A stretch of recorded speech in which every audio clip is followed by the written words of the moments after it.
Hi, my name is Sandy Baird, and I'm here tonight with Vermonters for Justice in Palestine, which has just changed its name for Vermonters from a Just Peace in Palestine, Israel. And we are here with guests from that group, Wafic Faour and Marc Estrin and Ian Stokes. And I'm also become a member of that group as well, I hope.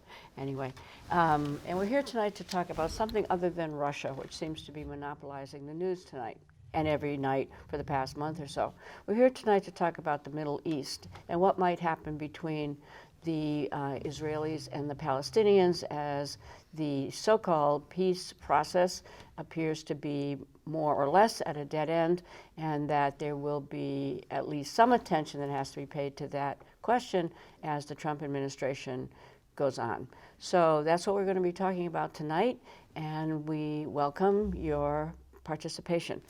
Anyway, so where are we about the new administration? Where are they about this very controversial topic, Israel and Palestine? Same place as the US government has been for some time, I believe, which is to allow Israel to do what Israel wants to do. And what is it that Israel, what do you think? For our viewers who are not familiar with this topic, I think that these three men are incredible experts on this topic. I'm not certain that most Americans, however, understand the nature of the whole conflict in the Middle East. So when you say that the United States policy has remained the same, I think that's obvious to us, but maybe we could talk a little bit about what that is. The United States has said all the time that it is for a two-state solution to this problem. And they say that they are going to broker that peace process. And I believe in that the United States also says that it's neutral and balanced about this process of peace in the Middle East for two states. What do you guys mean about U.S. policy toward that area? I mean, the Palestinian people and the Palestinian Solidarity Group, they became accustomed to the American governments, if it is Republican or Democrat, they follow up with the line of what the Israeli government asked them to do. Israel, since it became a country on the map in 1948, receives billions and billions of dollars from American aids, from American tax money. And this money made Israel a military state that occupied other people's land. And there is responsibility for the American public to make a stand and to get involved of what's going on the Middle East. You can say the Middle East is far away, but my belief it is a local issue because of the involvement of the American government through wars that costed them over $6 trillion, through another $40 billion went to Israel. It's very much a local issue. This money can go to your school. This money can go to your health care. This money can go to the American infrastructure.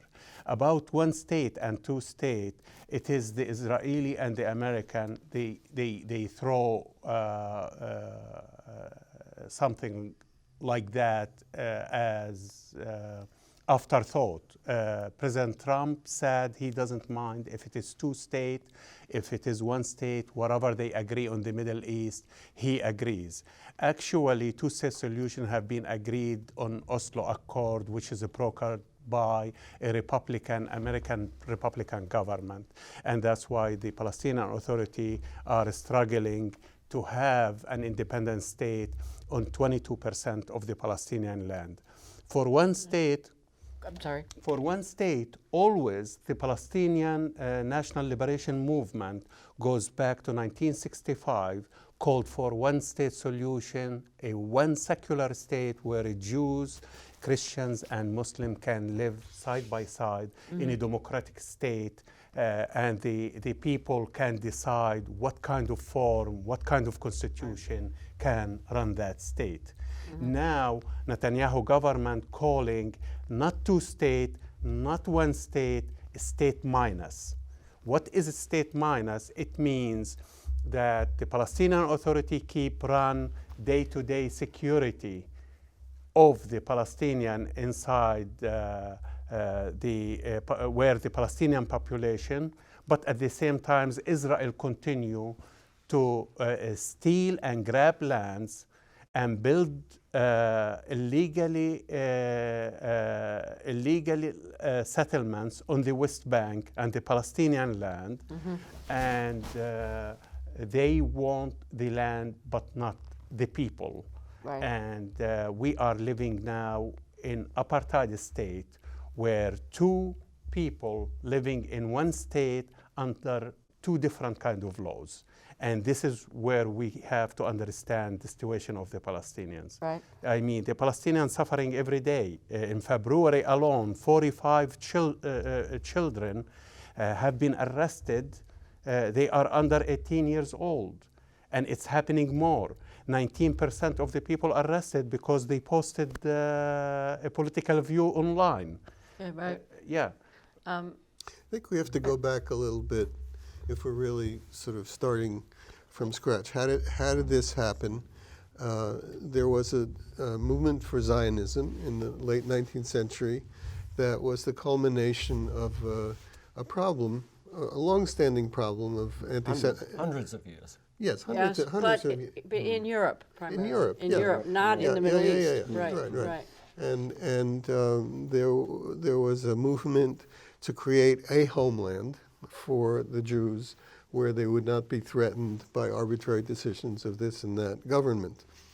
And now this is 60, 70 years before Israel happened. So there's a lot of pressure. There was some movement of Jews into the Palestine area because it was supposedly a land without a people for a people without a land. And that bumper sticker mentality, which was completely false because there were Palestinians living there. Not only that, there were cities. There were cities right, and farms. and culture and all Right, that. But right. but this was put forward as the raison d'être and the direction for the movement of the Jews for a homeland. And unlike today, in the Jewish community, there was a great deal of debate about whether Jews should be working toward making a Jewish state. Because You the said state, unlike today or like today? unlike No, it today. wasn't considered a Jewish state. No, right? that they would be Right. working for a Jewish state, and what a Jewish state meant was it would have a Jewish government, it would have a Jewish army, it would have all the things that states have. And a lot of Jews, and especially religious Jews, even today, say that a Jewish state is not the idea because the Jews will have a state when the Messiah comes, and not before. And until then, there is this notion of the people of the book who are tied together not by physical boundaries and not by an army and not by law, but by the traditions in the Hebrew Bible. So we're on. I mean, we're not talking about what's happening now. No, but it's just the background. The historical context Right. is important, and I think in many ways we should fast forward from the Zionist movement in the early 20th century, late 19th, to the partitioning of Palestine in 1947, which was a UN mandate. So it has some basis in international law. If the United Nations says that the Palestine will be partitioned into two places for two different people, that has some validity in international law. Now, international law has weighed in subsequently. The State of Israel, was created.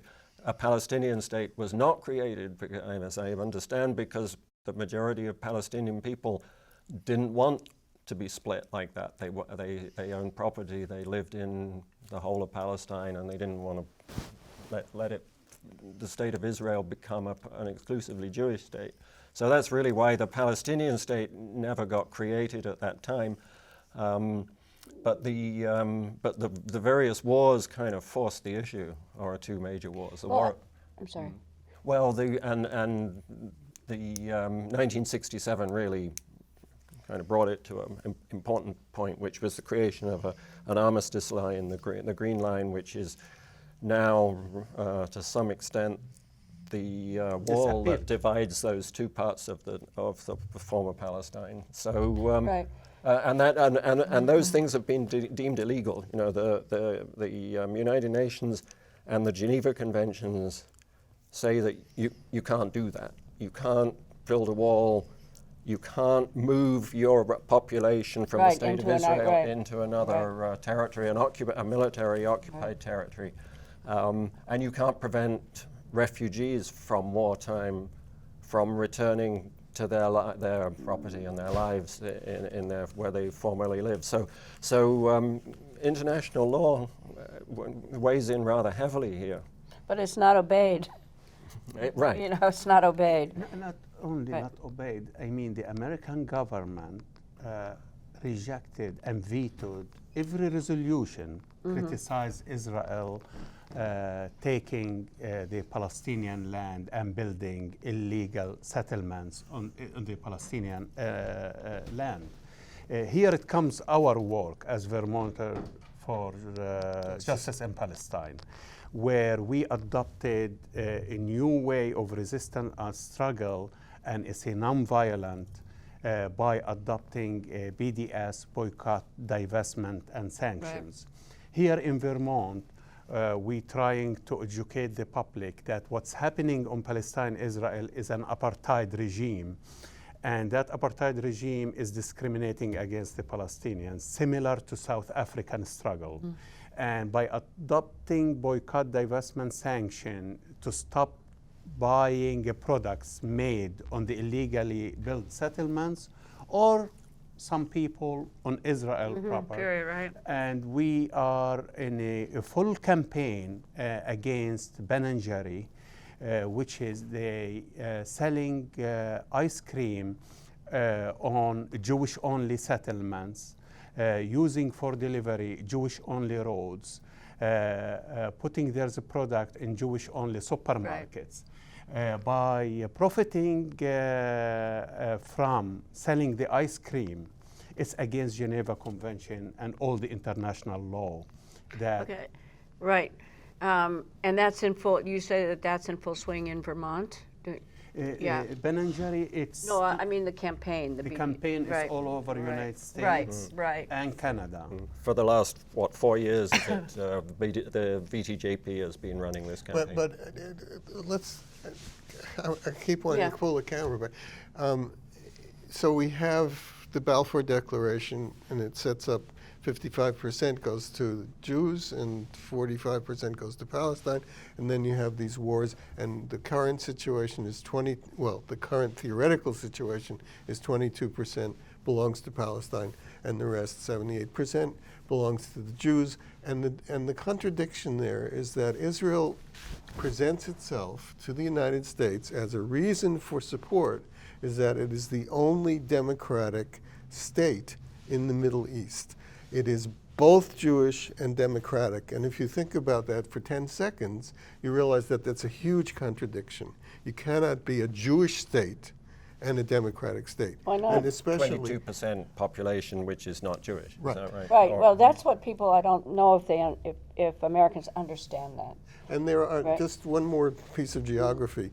The Palestinians are restricted, and we're talking about real restrictions of guards and shootings and checkpoints, and they are restricted to two sections. One is in the west bank of the Jordan River, and the other is down south on the coast of Gaza. And Gaza has suffered in the recent past two major, it's not even a war because there's not two sides, two major attempts, what the Israeli government calls mowing the lawn. Every few years we have to mow the lawn. Of attacks, huge military attacks against civilian populations in Gaza that have nowhere to go. They can't leave They can't flee because the airspace is covered by the Israeli Air Force, and the ocean front is covered by the Navy, and they're stuck in there just to be bombarded. And there may be one coming up soon. I read yesterday that there were some airstrikes against Gaza. Right. Is that correct? It's a continuous Yeah, airstrike. right. And on the West Bank, it's a daily arrest and daily Right. shooting of the Palestinians.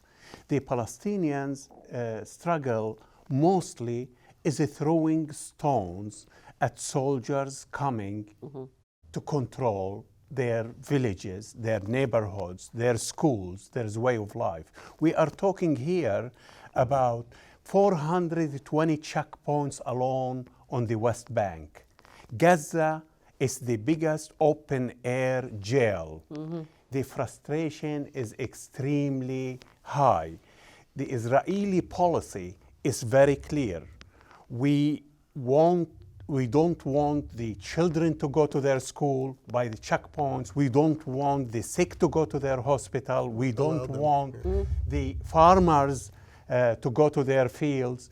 To create a people, the frustration so high, uneducated people, sick people, unemployed people, so they will take the land after that. And this is exactly what they do. So this is an occupation. I mean, this is like France occupied or any other country occupied by a foreign power with its military.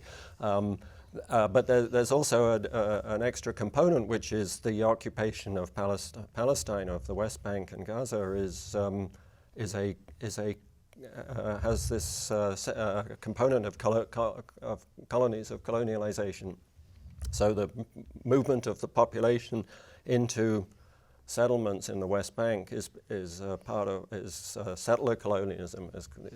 Okay, well, let's talk about that. I'm sorry. Go ahead.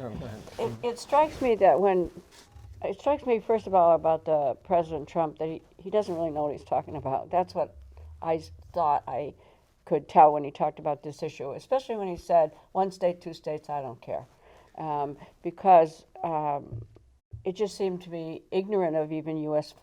policy. He said he didn't care, but the implication, the real implication of that is that you guys can settle it. Yeah. Do what you want. Yeah, right. And if you agree, it's fine with me.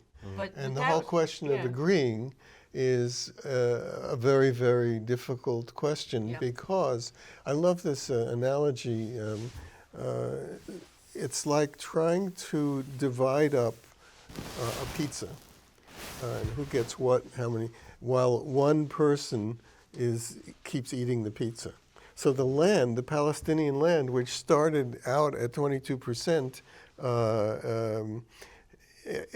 in 1967, is now down to separated tiny islands that cannot communicate with each other because of roadblocks.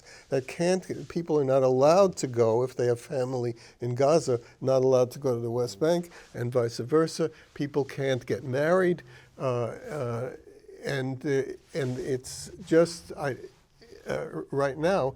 And it's also done by a wall. I mean, we have to talk about this wall because we have proposals for a wall. This wall snakes around what is supposedly the boundary of between the West Bank and Israel proper. But it's very interesting because if Israel wants something that is on the other side of the wall, it just builds the wall around it. It's as Such as water. or a particular farmland, or there's a big settlement or high ground. So the wall goes like so the this, wall sort of, goes right, and it's as if let's say New Hampshire were building a wall against Vermont, against invasion or to keep people in New Hampshire. But they decided that the wall really should contain Montpelier, because Montpelier's a nice place. So they build a wall, and they build a bridge across the Connecticut River, and they build a wall on the east side of Montpelier, and then on the west side of Montpelier, and then they come around and go back into New Hampshire again. But what do they do with the people in Montpelier? Well, that's a very interesting question. Right. So some of the people are living on on one side of the wall, but their farmlands are on the other side of the wall, and they can't get to them. Or their families on the other side of the wall, and they can't get to them. And it's the wall itself, the wall has guard towers, and the guards have guns, and the order, at least in Gaza, the wall around the entire state of Gaza is shoot to kill. And there's a 300-yard, that's 3 football fields, safety zone. You cannot go within 300 yards on the Gaza side, or it's shoot to kill from the guard towers. So I mean, this is Think an how much occupation. land that is. 300, the entire border of your country, 300 yards, where the farms are, the fields, and the olive businesses, trees and the olive and the olive trees, right. So And this that is brings up the settlers, Yeah, right. the behavior of the This is an settlers. occupation that you can't end by negotiation. This fantasy that there's a peace process where two sides are negotiating as equal partners and will come to some resolution. You can't do that when one side is militarily occupying the other and nibbling at the Eating the pizza. pizza. I mean, the Palestinians couldn't say, we surrender even. They can't eat, there's nothing they can do, correct? Well, and what I mean, Israel they- what Israel is doing, I think, is eroding the living conditions with the hope that Palestinian people will just leave. And But of how course, can- a lot where of them can are they leaving. go? Well, I believe that President Trump knows what he's doing. You do? You Oh, do? Yeah. definitely. Or his friends President do. Trump, His friends do, I'm sure, yeah. President Trump appointing on his council his son-in-law Kushner, which he's a Zionist and a pro-settlements, appointing Friedman as his Yeah. ambassador to Tel Aviv, hoping to move to Jerusalem, or he announced already he's going to be living and operating from the American consulate for the Palestinians in Jerusalem. So let me ask you for the audience in particular. So our embassy is in, we have an embassy, it's in Tel Aviv, correct? The embassy in And the Tel Aviv. reason it's in Tel Aviv and not in Jerusalem is because Jerusalem, half of it is occupied, correct?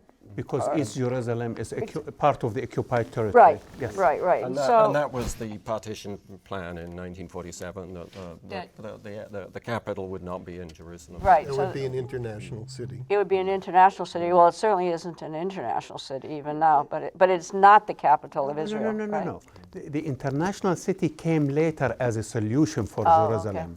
Jerusalem is always a Palestinian town Right. and has over 200,000 Palestinians until now, 200,000 Palestinian citizens until now, even though the Israeli are occupying houses and kicking the Palestinian out and bringing settlers, and they go to the court and the Palestinians are losing on the Israeli court. But the Palestinian always, Jerusalem is their own capital. The international city or internationalizing Jerusalem came later as a solution. The American consulate in Jerusalem is over 100 years old. It Right. have been opened to serve and to communicate with the Palestinian population. Correct, right. There was no Israel when the consulate Right, was okay, so that's- open. right. But back to the settlements and how this government, in particular, Trump contributed to building settlements on Israel. Friedman, he was forefront to build settlements. That's the On the West Bank. nominated ambassador to Israel. Yeah. Yeah, Right, what's his name, Friedman? No? yes. Yeah, Yeah. okay. And we have to be clear that the American public have to understand, as long as there's involvement on the Middle East with the trillions of dollars and our American children, men and women dying over there, just to protect State of Israel who's occupying another land, we will never find a solution. We are paying trillions of dollars and billions to Israel under the excuse to protect our allies. We listened to Israel when they told us their intelligence on Iraq that they have weapons of mass destruction. Right. And now we are following Israel to say that Iran going to build a nuclear power.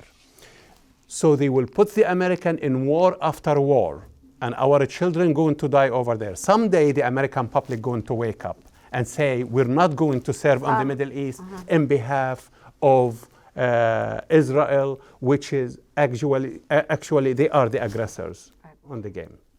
Well, you were saying something, Mark, too, no? All right, so but Trump actually is not moving the embassy, right? He promised to move it. But what has he done? Either delayed the decision or something. He's studying it. Right, studying it, right. I think he needs an ambassador before he can do that anyway. Why? I mean, the ambassador isn't confirmed yet, no, Friedman. He will be confirmed, though, don't you think? I expect so. Yeah. David All right, so Friedman called the Jewish organizations who support two-state solution, he called them supporter of the Nazis. Yeah. I called them capos. Yes. Yeah, right.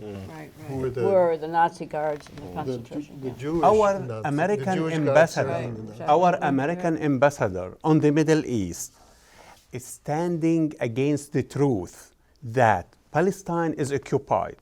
A lot of our Jewish friends here, Jewish Voices for Peace, and other organizations working for a peaceful And in solution. VTJP And itself. in VTJP, or Vermonters for a Peace. And Right, right. VTJP and J Street Yep. are standing against Friedman appointment as ambassador. So we have to wake up as American and find out why administration like Trump with Israel in unquestionable, like what they are doing, what is the occupation taking us as American? Think of ourselves first. Why we stand with Israel? That is what Trump says, America first, right? He has said that. I think he said America first after Israel.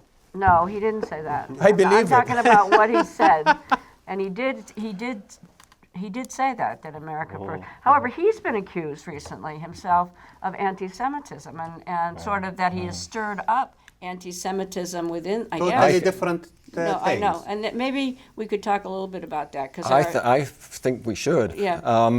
That anti-Semitism is being directed against those who criticize Israel. It always has been for a long Right. time.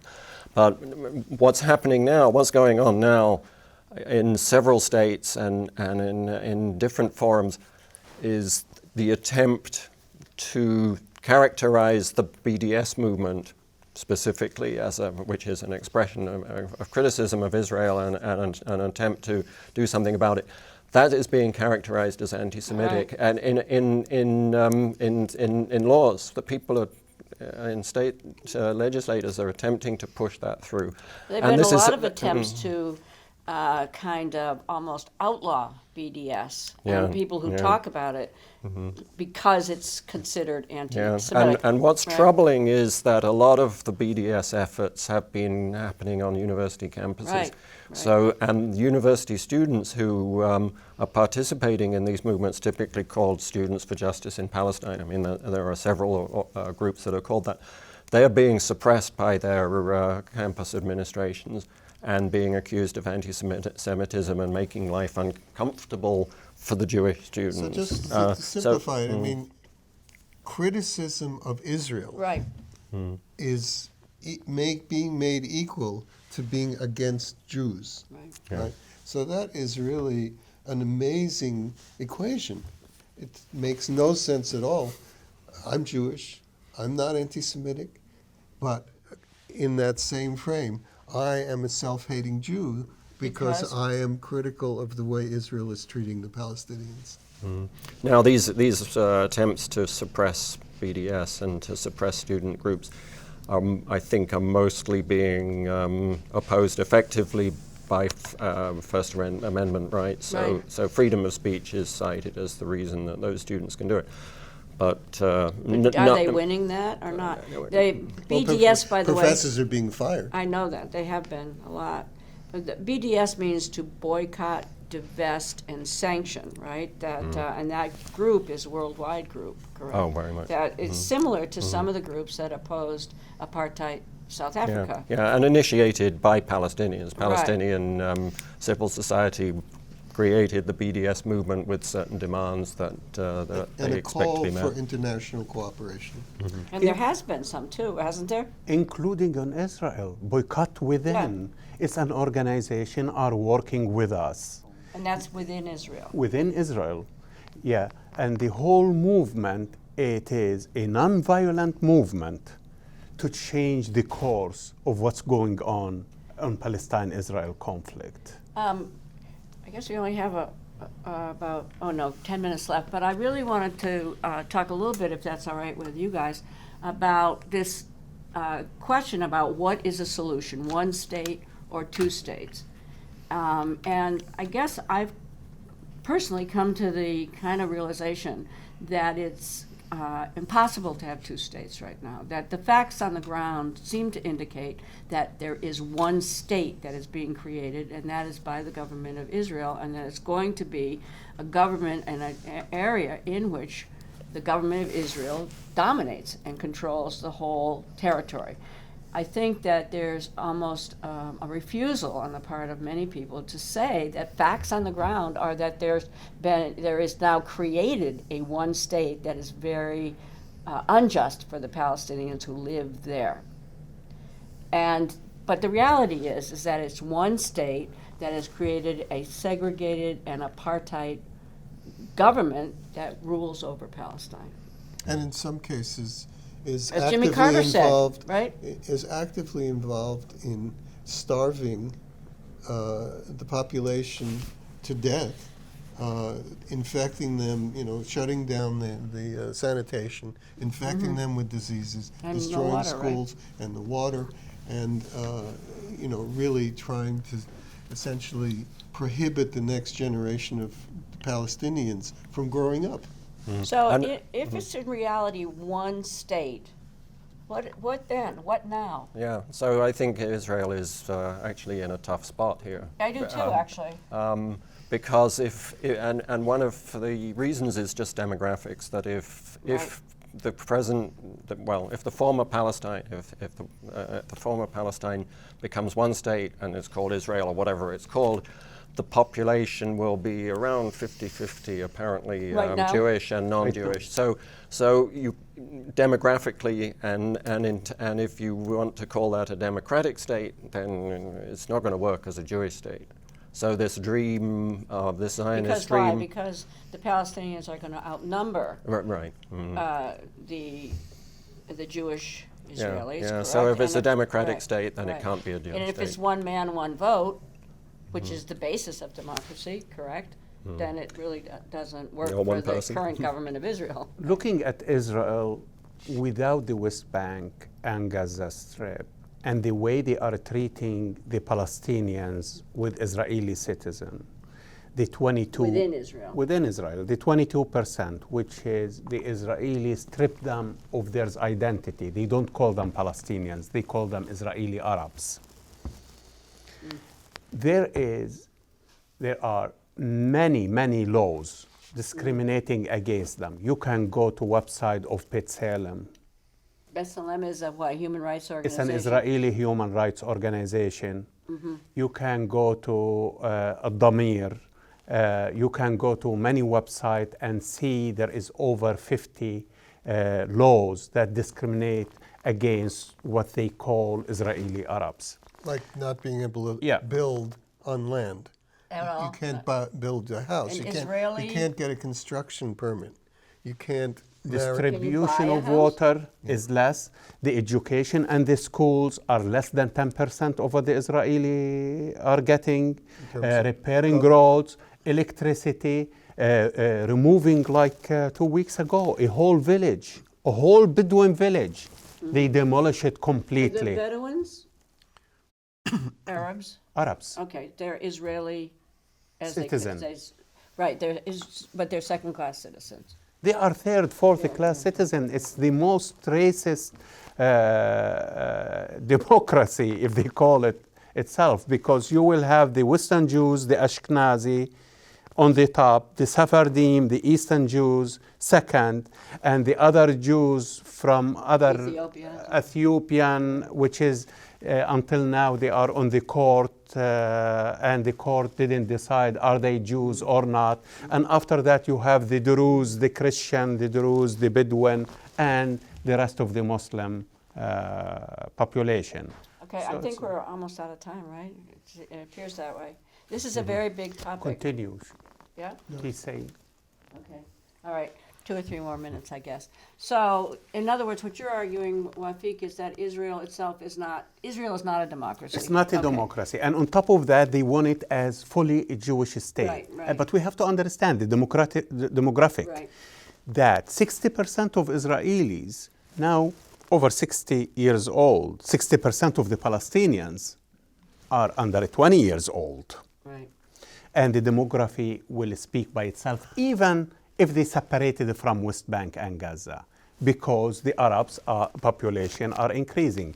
And we're talking about the subject without mentioning once about the Palestinian refugees, Right. which is Right. all over the world. Exactly. Millions of refugees that they don't have any right whatsoever, They don't have any right of to citizenship return, right. of the countries, and they are suffering as well. If they are living in Lebanon, if they are living on the Syrian refugee camps, Mhm. you know, Yeah, right. Iraqi refugee camps, which is they became refugees for the second, third, Or fourth time. the Gaza refugee camps. And the Gaza a large refugee part of camp. Gaza is actually a refugee Whereas camp. I, as a Jew, am invited to have Israeli citizenship anytime I You want could to get a passport, return. right? Anytime I want to return to Israel, I can return. But you were born in Return. Brooklyn, weren't you? I or was born in something? Brooklyn. Right, but, well, But my father and my mother, who born in Galilee by Akko, they were not allowed to go and visit. okay, well, I think we're probably over for this evening. And I think the surface has only been scratched, right? It seems to me.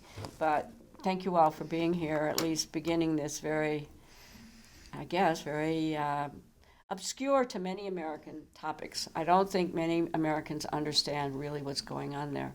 Although our government seems to be thoroughly in the camp of one side, I don't think most Americans know even what most people are talking about. They should, but they don't. Things are Yeah. changing. Yeah, right. Go ahead. Hopefully, inshallah. Yeah, what were you going to say? Many Jews believe that the Palestinians are occupying Israeli land. But not in this country. No, in I mean, Israel. But we USA don't know. Today. The Palestinians USA are Today. the I know, occupiers. based on what how they define the Bible, correct? No. No? Well, maybe, but the entire 180-degree flip of what's going on is more prevalent than one would expect. Oh, right. Okay, so thank you all for being here, and we'll see you in about a month.